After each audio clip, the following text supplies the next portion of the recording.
I really take this opportunity because in my mind, I take it very seriously, because in my mind, the future is in young Italians. And I talk very seriously about that. Maybe young internationals, not everybody's Italian here, but I have a particular weak spot for young Italians in science. And maybe I shouldn't say that, I should say young Italians in academia. Because the definition of science maybe could be revisited. And I think academia and giving thought to different disciplines is probably what I need. And I'm going to try to get to it at the end of my work, my attempt to this conversation. I like to think is a conversation. I would like to talk for no more than, let's see if I can always talk too much. So it can take like no more than 20 minutes, maybe half an hour, and then hear from you and make it as interactive as possible. So I honestly don't know what is so special about me and my experience, but I have to accept that using the traditional metrics of career success in my field, I probably have, the reality is that I was the first female chair in NYU. I was the second female chair in radiation oncology in the United States. And I've been incredibly fortunate and lucky in a way that I got funded by different institutions throughout all my life, so they gave me enormous amount of money to conduct clinical and translational research and sometimes basic science research. So in that sense, if you follow those metrics, I've been very successful. I also was capable to reconcile family with work life, and I don't know how good I was at it, but I managed to do it. And what Philippe also kind of generously described as my resilience and persistence, maybe is more that I'm incredibly stubborn. And maybe it comes with a birthday on March 28th. And I have often been described as difficult. And probably I am difficult. I'm not good at stroking people and encouraging. I come from an upbringing of focusing on what is short, what is negative, what is missing, not so much on what we have, which is very Milanese, maybe somehow also part of a certain Italian culture. And I was shocked when my kids started going through grammar school in Santa Monica, how there was, their education, the first contact with the school was always focusing on positive and never stressing the missing parts of the mistakes, but always talking about the strength. And it was so different from the way I was brought up, where I was never enough. When I got on the dean's list, and I was so happy to tell my mother said, well, now it's much easier to get on that list. Fair enough. So, and every single step of when I became the chair, my mother said, well, is this an administrative job? Or and but I got a very large grant award. I was trying to explain to my father. My father said, it's amazing how much money they give away in the United States. Yet, it was very Italian, I also think, that while they were telling me these things, behind my back, I know they were bragging with their friends and the rest of the family about what they perceive as my success. So I'm going to focus on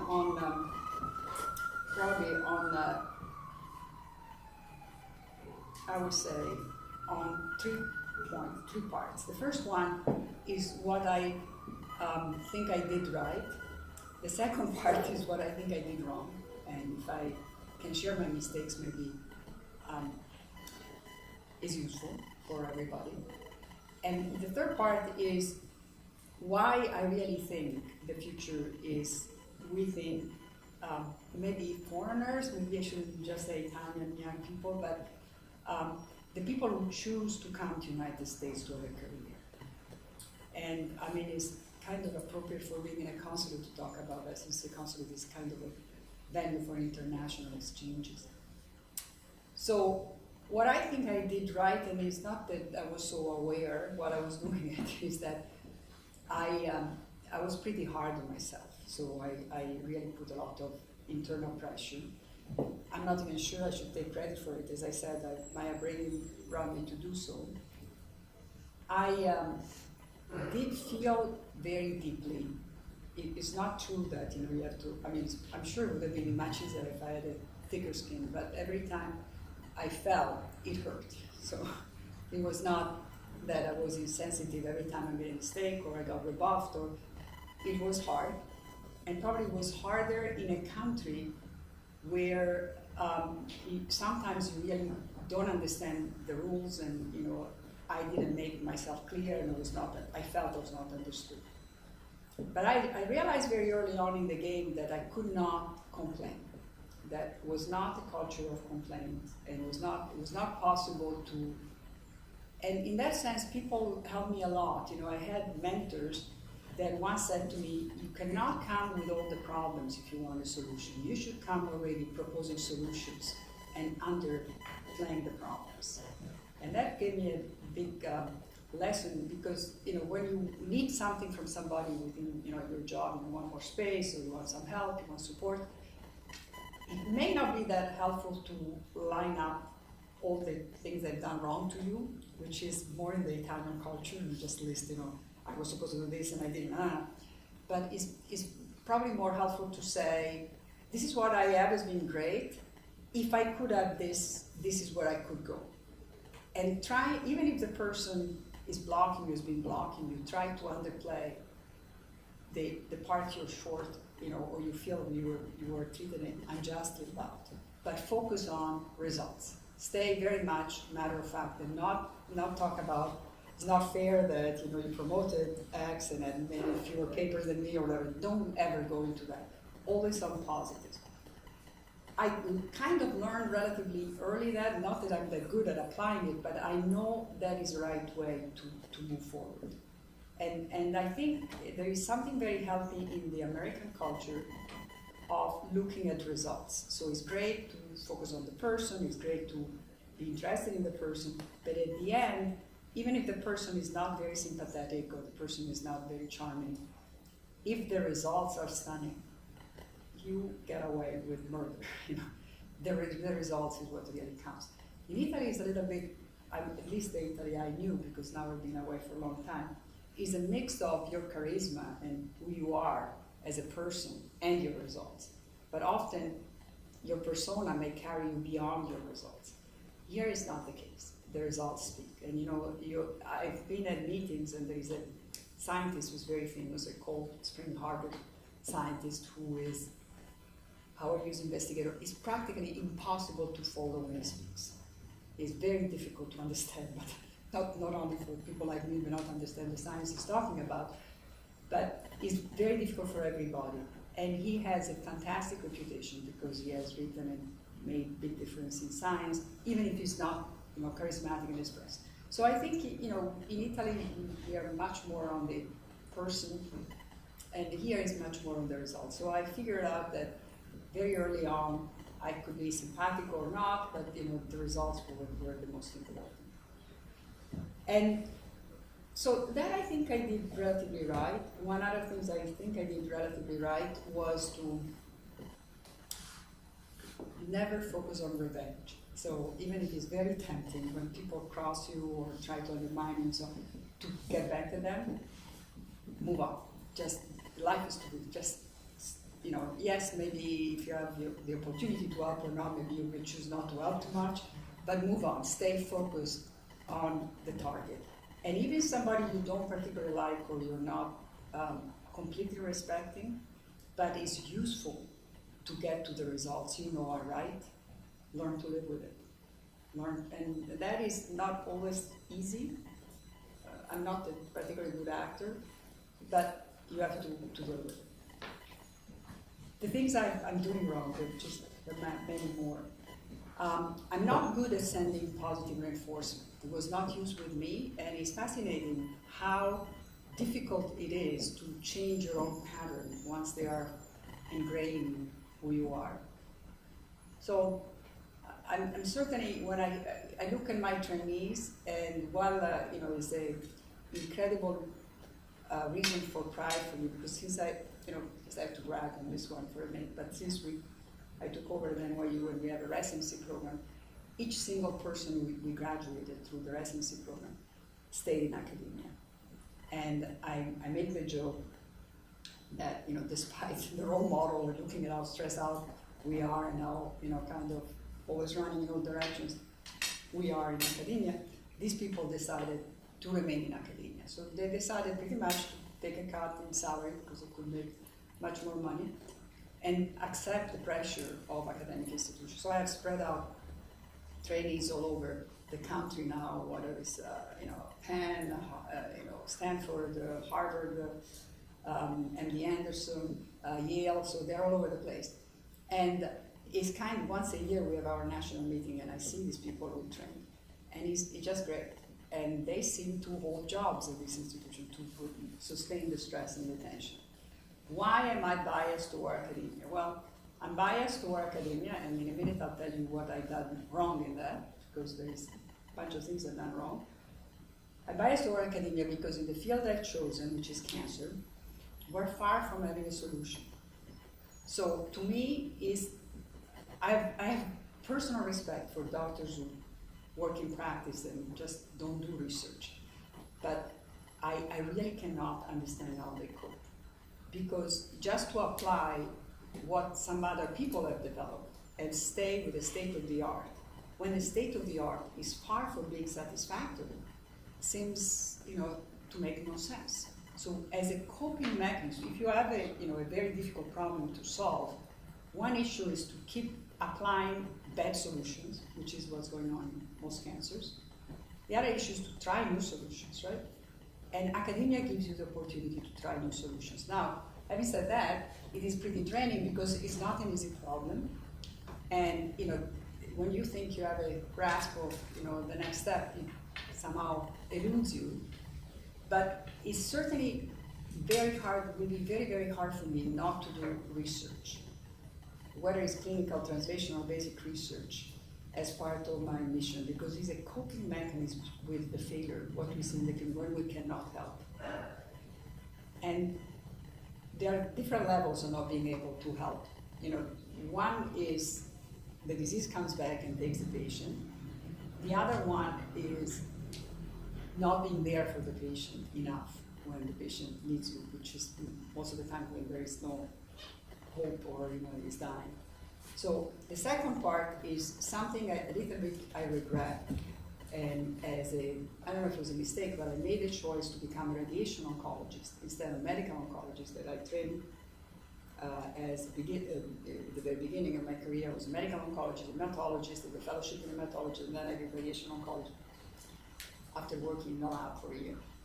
And somehow as a radiation oncologist, I'm less in contact with the final part of the life of the patient. So it frees much more time, but I somehow regret, I choose to be close to my patients when they die, but I'm not the main doctor. And somehow that I miss a bit, because I think it's a very unique relationship and somehow responsibility you have once you take on a human life. So I underestimated missing this part when I decided to be a radiation oncologist.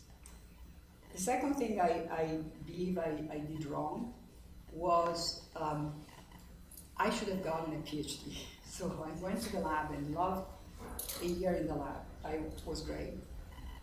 And because at the time, I was converting my degree course in the United States and so on, I also got completely blown away by the clinical aspect of American medicine. And it was in 83, 84 in Los Angeles, it was in the middle of the AIDS epidemic. And this new disease and the psychosocial aspect of this new disease just fascinated me. And somehow instead of going on for another year or two and complete my PhD, because I had considered to get into a formalized PhD program, I just did 1 year in the lab and then went to the clinic and doing some work in the lab, but mostly in the clinic in AIDS. And AIDS and lymphomas and so on. So a lot of positive came from it, a lot of learning, very interesting insight about virology of this disease and the fascinating parallel of the reservoir for the virus and dormant cancer. So it's very similar. And it's kind of very useful to go across and jump from, infectious disease and cancer, I believe. But I missed completing my lab training, and that left me little, so I had enough lab to appreciate the complexity of the basic science, the method, but I was short of, kind of tricks to ask questions and so on, and techniques, because I didn't do enough lab work. So that, I think, was a mistake. I should have stayed in the lab longer. Now, please notice that I am the person of chronic training, because I did a medical oncology, I did medicine, medical oncology, then I did a fellowship in, first in basic immunology, then became ASL lymphomas, so 2 years went. And then I did an internship and then I had to decide whether to go back to medical oncology, decide to go into radiation oncology instead. So then 3 years of radiation oncology. So altogether it's close to 10 years of training. So short of retraining in surgery, I trained in pretty much all the oncology discipline. And while I was doing radiation oncology at USC, I went back and took my boards in Italy in radiology. So I'm also a radiologist and radiation oncologist, because they work together in Italy. So somehow I went across a lot before specializing. And now I do a lot of breast cancer from a translational research point of view, but I'm still not completely convinced it's a great idea to totally specialize. I think it helps to keep looking across, particularly for a clinician. And it may be a shortcoming, particularly early on in the career, to specialize.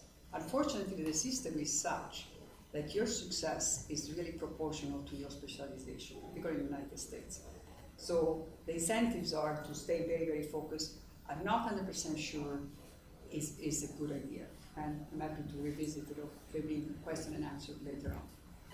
Anyway, so I did ASL lymphomas, and then went back to oncology. And throughout, and other things I believe I did wrong, I didn't carefully screen my mentors. I ended up being very lucky with a clinical mentor, a woman called Alexandra Levine, to whom I'm very much indebted, who was my mentor when I did a fellowship in ASL lymphoma. I was a rheumatologist at USC. Now she's the head of medicine at City of Hope. And the reason I'm so grateful to Sandy is because she freed me from my inhibition in getting very close to the patient. So I came from an education in Italy, whereby one of the rules was to take distance from the patient. That the patient, you couldn't let the patient get under your skin and get involved with the patient, because it was going to be too painful. And one of the reasons I came to the United States is that as a young medical oncologist in Milan, I was successful in my private practice and had a lot of patients very young. And I had graduated a bit earlier, so everything, I was a bit younger than everybody else in my group, but probably not psychologically mature enough to handle death. I was not prepared to handle death. And within a month, 3 of my most dear patients died. And I felt awful. I felt awful not because I had seen death before, but each of these 3 patients I thought were going to be fine. And suddenly they had complication and disease rapidly evolved. And I'm not saying, I don't think I decompensated, but I just realized I could not continue to have even a successful practice. And when you graduate from medical school, you're so happy to have patients, just to do the job. It was very, very painful to lose them. And I was lucky. I wrote a grant proposal to CNR, Comitato Nazionale di Ricerca, which is our equivalent of NIH. And it got awarded, and was on human monoclonal antibodies. Back then, they were much more generous in giving away grants. And I had met at ACR in San Diego. We're talking long, long time ago, so in 1980. Malcolm Mitchell, who had given a very interesting lecture on monoclonal antibodies, and I had asked him if I get the funding, can I come to work in your lab? He said yes. I got the funding for 6 months. And while I was in the lab with Malcolm Mitchell, I was lucky enough that one of my hybridomas, just out of complete, total serendipity, grew an interesting monoclonal antibody that was not against CEA, but was against the antigen restricted to colorectal cancer. So Abbott bought it for, back then, for $500,000. So I became this big success just because, out of luck, I had the antibody.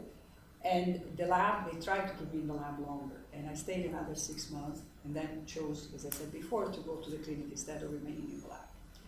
So I was very lucky with Sandy because when I became a fellow in hematology, the year after, she showed me, while a very established professor of medicine and hematology at USC, that she could cry with her patients. She would be hugging them, holding them, and these were AIDS patients with lymphomas many of the times. And she was completely taken by them. She would put her heart in her patients. And showed me that it was perfectly okay. And I still have a memory. We lost a young woman, didn't have AIDS, Hodgkin's lymphoma. Still remember her name. Just say the first name, Carol. And we lost her like at 3 o'clock in the morning. And she had a curable disease, but didn't respond, exception, didn't respond to any treatment. And I was in the hospital with Sandy, so here's somebody who's already a professor and is a division chief, and she's in the hospital at 3 o'clock in the morning at the bedside of this young woman who's dying, and she's short of breath. And when she passed away, her boyfriend was there, her mother was there, and so on. Sandy and I were crying like family. And I remember that experience as a turning point, that it is okay to feel awful. When you lose your patients, feel it is okay to cry with the family, it is okay to be desperate when people go. And I still do. I still go to funerals. I still, feel awful. Over the years, my daughter, one of the first compositions she wrote in Santa Monica Elementary School, grammar school, she said, I know when my mom comes home with red eyes, it means that she has lost a patient. And I still have memories of crying my way back in the car because I lost a patient. And somehow, for me, it was part of the job, it became part of the job. And while I do realize it's a deformed way to live your life, because most of society lives in denial of death, I think it keeps me in touch with reality, and certainly in my line of business, it reminds me of the urgency to make a difference in this disease. So one of my shortcomings is that I have very little patience for those who do not feel this urgency. So I wish I could be maybe more humble or more understanding, but if I sense immediately when doctors don't care about their patients. And my shortcoming is that I resent it. So, at a certain point in my career, I decided that it was making me very uncomfortable to work with colleagues that really didn't care about the patients, and will have like some small forms of cruelty toward the patient. And it's particularly relevant in the cancer patient situation because the patient is so dependent on the doctor. So it seemed to me so incredibly unfair, I couldn't take it anymore. So I decided to go into analysis, and I spoke to a psychoanalyst in Los Angeles who said to me, well, it seems like you have a very healthy reaction. I don't think you're sick, but maybe you want to get some psychoanalytic tool to understand why these people act this way, and understand why you're so upset. So I went through a training analysis and a personal analysis for 3.5 years, almost 4.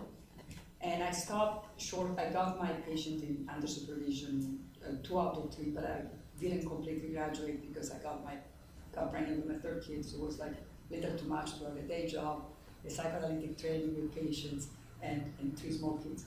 So I stopped that. But it gave me very important tools, at least in my opinion, in understanding why some people need to project their own fears, and just they cannot keep it inside, they cannot live with it, they cannot focus on the other person, and instead of being there for the patient and being supportive and being, I would say, absorbing the anxiety of the patient and making it easier for the patient, they actually project or vomit their own anxieties and make the patients less comfortable. And just to give you an example, a very classical example was a patient I was taking care of as an intern, and she couldn't say anything else but open and close, open and close. And what I found out is that the surgeon had come up after the surgery, after anesthesia, and told her, your cancer was all over.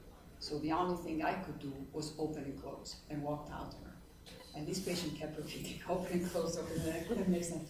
And then eventually I found out that was the communication. And many other examples that now that I'm older and probably a little bit more balanced than when I was decompensating, because I felt there was a lot of injustice in the way cancer patients were dealt with. I can see, and I have some compassion for the doctors. So I think that when you train in oncology, they don't really they don't equip you with tools to cope with all the pain and the difficulties.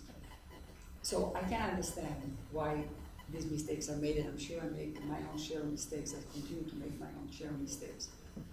But I have to say that somehow if you cannot make the patient better, at least psychologically, you shouldn't be an oncologist. It's bad enough we cannot cure them, but if you're not there for them toward the end and you're not capable to absorb to a certain extent their fear and to deal with their fear, you should be an oncologist.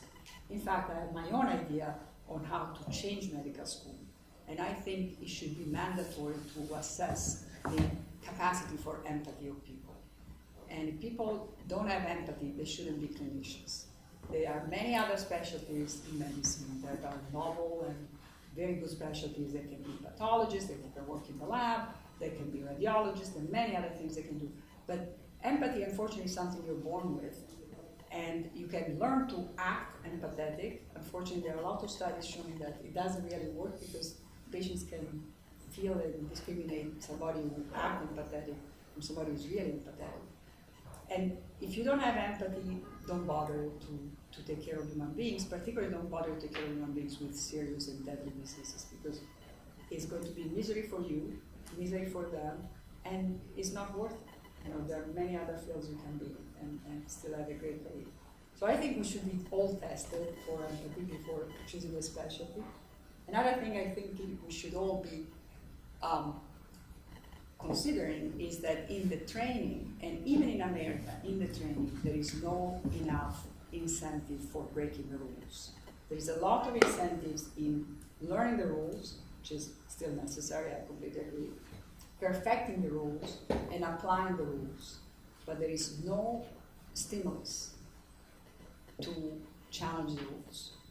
And I'm all fine when the rules and what you have works, so I'm not going to say that we're over to give insulin to diabetes, but when you have rules that don't work, when you have situations like, glioblastoma multiforme, like a high-grade glioma that is incurable, and takes lives within a couple of years, why continue the same? Why aren't these patients all in clinical trials? Why not continuously trying something else? And the progress we know in oncology has happened in pediatric oncology, where all kids are in trials. So, and the pediatricians constantly try to improve on what they have. So they constantly try to break the previous rules, try to go to the next step. We don't do that in solid tumors, in institutional hematological malignancies, in adults as much. So we're not trained to also break the rules.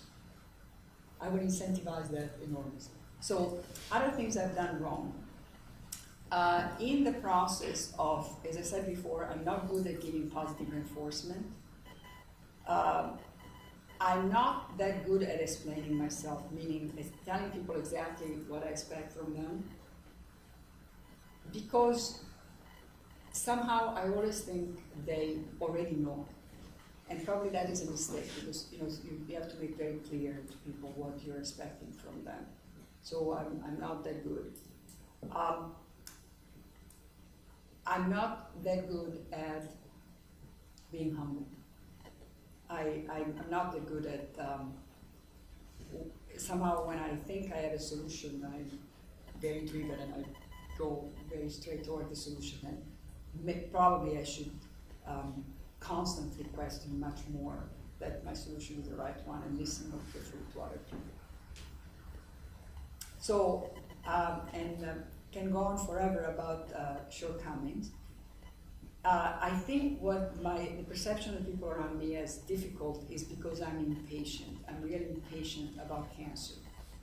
I just have this basic resentment that what we are telling the public, and in Italy it's particularly bad, it's bad in the United States, but in Italy it's particularly bad. We keep talking about this progress. You read the Italian newspaper, all this progress in cancer and everything. I mean, breast cancer has been a mortality reduction of 1% per year in the last 10 years. Even that is questionable, because the big issue is whether that 1% in mortality, going down the mortality of breast cancer, may just be an artifact because we diagnose more, because early detection is diagnosing more breast cancer. So it's nothing to write home about. And globally, if you look at the statistics of mortality of heart disease, went down to a third of what it was 50 years ago, and cancer is totally flat. And with the aging of the population, we're going to see a ton of cancer, just because people are around longer and eventually they make cancer. So I just don't think, for instance, that we're training enough during the training of oncology, other disciplines. So there's very little training in immunology, yet cancer is the most obvious failure of the immune system. So, and whether cancer comes back or not depends upon the immune system. Dormancy is very much regulated by the immune system. So all of this, it leaves me very frustrated and impatient. So I think I am impatient. I'm probably too judgmental and too tough on people. And nevertheless, I think most people around me learn to live with my shortcomings and kind of appreciate my determination, the fact that I really mean to make a difference in the life of my patients. So this is as much as I can tell you about my career. Now I'm going to talk for a few minutes about my being an Italian in the United States. And as I said, I came out of a little bit of a burnout as a clinician in Milan. And I had no idea I was going to stay for life in the United States. Over the years, in several occasions, I had the opportunity to come back to Italy, and the Italians were extremely generous and offered me great jobs over the years. And I ended up always saying no so far, because I had the feeling it was difficult in Italy to accomplish as much as I could accomplish in the United States. I still think this is the case. It was very surprising to me how nostalgic of Italy I would become growing older, right? So because my first reaction when I was living in California, I was so eager to become an American. I spoke English with my kids, and I was married to an American, so of course it was very obvious to speak English. And yes, I was regretting that I couldn't speak Italian, but it seemed to me, I wanted to conform. It was very natural for me to be as American as possible. And then when they started being like 10, 12 or so on, I remember reading this, stupid, it's important, but it's funny how that catalyzed my decision. I read an article where they were demonstrating at PET MR that both through PET scanning and MR that the development of the brain with puberty would interfere with your capacity to learn languages. So I wanted to assure that my kids would learn Italian at best and hopefully lose the accent. So you have to do it before puberty if you want to have hope. So they were speaking a few words of Italian, but not enough. So I decided to come on sabbatical to New York and put them to the Italian school. Back then there was no Italian school in Los Angeles. I also was ready for a sabbatical. I really was ready for a change and so on. So I came to NYU because one of my mentors, Franco Muggio, a medical oncologist, was my mentor for career development. I worked for the American Cancer Society. At a certain point, he was my mentor and a wonderful person and Italian friend. Franco had moved back to NYU. He came from NYU to USC and then moved back to NYU. And back then was the head of the cancer center. So I decided to spend, I had 9 months sabbatical with him. And during those 9 months, my kids went to the Italian school and learned Italian. It was shocking for them because particularly my daughter was like 5th grade and she had to adjust suddenly to another language. But at the end of the first year, we had made some progress. And they had offered me a position at NYU, not the chair position initially. So I had to meet with the dean, was as leader of the breast cancer research program for the cancer center. I met with the dean, and then day after the dean called me and said, after all the research for a chair additional college, I think you make a great chair. I didn't want to be a chair. I felt it was the kiss of death to my research. And like 2 or 3 months went on negotiating with NYU to maintain my research going. And only when it seemed to me that I could protect my research, I accepted the position as chair. And I still think it was a mix of flattery and the promises of giving me space and so on that made me decide. So, vanity always plays a role. But I didn't realize how much administration was coming with it. They underplayed it when they offered me the position. And then I had to learn the hard way. There was a lot of administrative responsibilities, big meetings, and I'm not that particularly good at that. But I had to learn some. But interestingly enough, it was extremely important for me that the kids learn Italian. And I'm extremely proud that one is now in Florence doing this, NYU, but is doing a course in Florence. My daughter graduated at Berkeley, double major in economics and Italian. And my middle son is fluent in Italian. He's now in Paris getting a master in French, but he did neuroscience in NYU and then decided to learn French, but he's building on Italian. So it was extremely important for me that he could read Italian for some stupid reason. Paolo Francesca, the Dante here, Paolo Francesca, that he could read and appreciate the beauty in Italian. And I think I succeeded with maybe with the first or the third one, I don't think it responds to it yet. But there was a part of the Italian culture I felt, and also I felt, because I'm Italian, they're going to have a foot in Italy, and that foot is opening their way to Europe. So it's not just Italy, it's Spain, France, Germany, it's Europe. So somehow I have hybridized these kids to be Americans with a profound appreciation of Europe.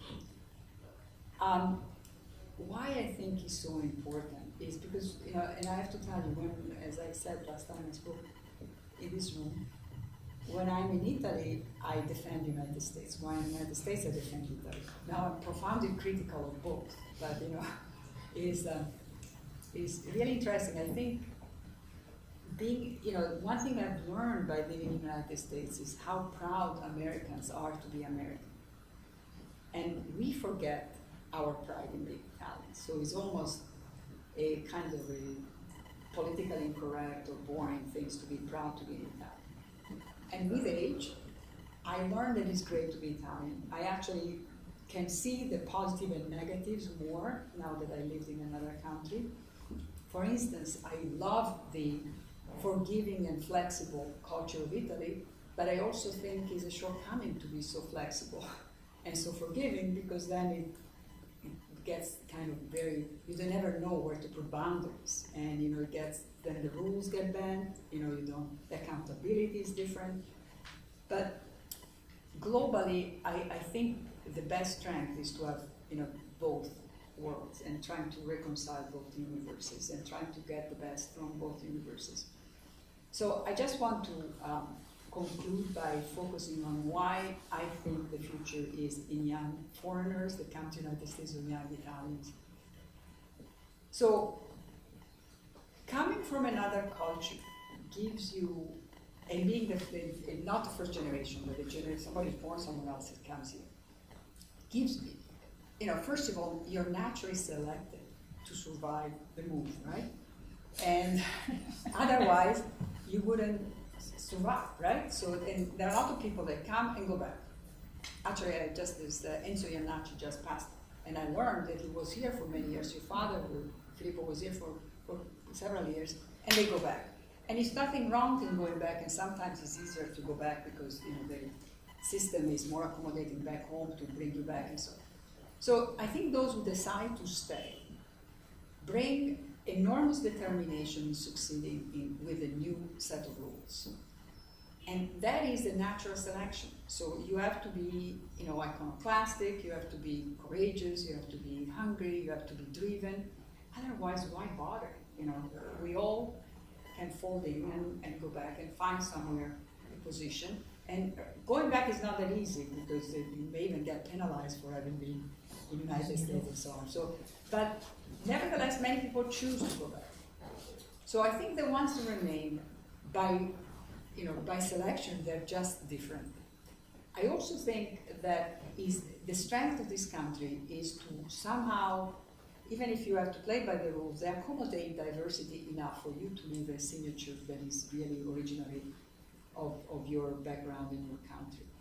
And we do come from a very old culture, fragmented, complicated, conflictual, but a very old culture. And others do too. I'm not saying that if you're Korean person, they all, foreigners in the United States come from generally older culture in the United States. And I think we bring the strength of an older culture. And also it is possible because you get detached a bit from your entourage and your background, it's possible to find more creative solutions, so integrating parts of American culture and part of your culture of origin. So the one thing I consistently found in the Italians is an incredible amount of creativity. And I would say in general, more potential for breaking the rules, which as I said before, is really important, particularly when there are no ideal solutions or good solutions. It's just that maybe they're not allowed to break the rules as much in their own country. And one beautiful thing about the United States is that if you show results, if you play by the rules, you're going to progress. Nobody's going to stop you. They're going to give you money, they're going to support you, you're going to be desirable, you're going to have a success. So it is somehow a very efficient laboratory to test hypotheses. And provided that you're driven, you're determined, you're serious, you want to work, you're allowed to break the rules. They're talking about your research being non-conventional, non-traditional, and in fact, it is appreciated. One thing I forgot to say that I did wrong, I didn't choose my mentors. Now I realize, particularly if you're in the lab, it is of the essence to have a good pedigree. It's very bizarre why it's so important in this country, but for laboratory scientists, where you come from is of the essence. And it's also a demonstration of where you were retained or appreciated or mentored. One thing about, since this is a lecture about mentorship, I'm not so sure I'm such a fantastic mentor, but one thing I know is that is not one direction. Experience to be a mentor is also you encounter people who are fantastic mentees, and then the relationship is really an exchange, and it brings out the best parts of the mentor. If you have somebody very bright, in this moment I have a couple of people among my residents who are outstanding, and they make me better. So I try to help and encourage, but certainly it goes both directions. And I'm determined to make them succeed, and they are completely different fields. Couple I'm thinking about, but I'm determined to help them succeed just because I think they will enrich humanity. So when you get to that point where you really sense is a very special person you have in front of you, and I'm sure I miss recognizing the talents of others, so it's not that I'm such a magician recognizing talents, but when you resonate between the mentor and the mentee, I think is really a great experience for both, and then there's nothing that can stop you, particularly in a system like the United States where there are resources, we have resources, and the occasion exists. So I think I'll stop here, and I will try to get a little bit of a reaction from you guys and see what you think. And anything I've said that you want to challenge, since I reinforce challenges and different opinions.